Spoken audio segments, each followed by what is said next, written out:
Doc, it's a 5 point game when you guys get that shot clock violation. Giannis scores, cuts it to three. Just kind of what you see in those final couple minutes. Yeah, I honestly I thought the game changed in the middle of the third quarter. You know, just their offensive rebounds, our turnovers. I think we had a 10-point lead, had the ball on the side out, and turned the ball over, and they got a 3-point play. I thought that was a turning point of the game. Down the stretch, we got a couple stops. We couldn't get the ball back. The ball was laying on the floor the entire game, and they just kept coming up with it. I thought we had a chance to put them away. We did, and they saw blood in the water, and they took it from there. They made play after play. Jaren Jackson was almost unguardable tonight for us, and but I just keep looking at the stops we did get, and they kept getting rebounds back, and that was the difference in the game.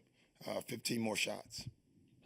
Obviously, that's something that they do. Something that you guys have been one of the better defense rebounding teams in the league. What do you see is maybe the problem with the ball sitting there? I know Brooke is always going to box out, eat up a couple bodies. Is it just not securing honestly, it? I don't know. I felt like we were leaking out more than going and rebounding. The ball was bouncing on the floor a lot. So that means Brooke was doing his job. He was keeping Edie off the glass or the bigs off the glass. That means someone else has to come get that, and they didn't. I want to say, and again, this is visually, so I don't know how true it is, but I want to say at least 5 times we had inside position, and they ended up with the rebound. And that was disheartening. Dame struggled a little bit tonight from the field. We've seen it before where teams try to put a bigger physical defender on him. Yeah. What is your kind of balance there of him making sure he gets the ball, tries to get involved, and getting off of it? We need him to get open, to get the ball, to bring the ball up more and do a better job there. I don't worry about the nights he doesn't make shots. He's human. He's gonna have some.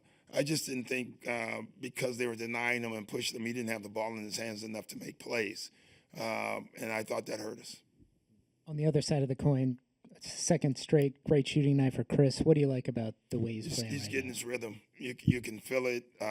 He may be our best playmaker at times as well. So that's the encouraging sign. AJ Green, I thought, got his legs back under him, so that's encouraging. Hopefully we can get Bobby back here soon and we can get guys rolling again. You mentioned the hustle of this Grizzlies team. What impresses you most about the way That's how hard they play? They play the same way all game. They're not going away. They were down 10 just like this, their last game against Houston. It looked like, I swear, it looked like a replay of the Houston game. They kind of hung in there, and then once they saw themselves, oh, wow, we have a shot here, their intensity turned up, and we could not respond to their intensity.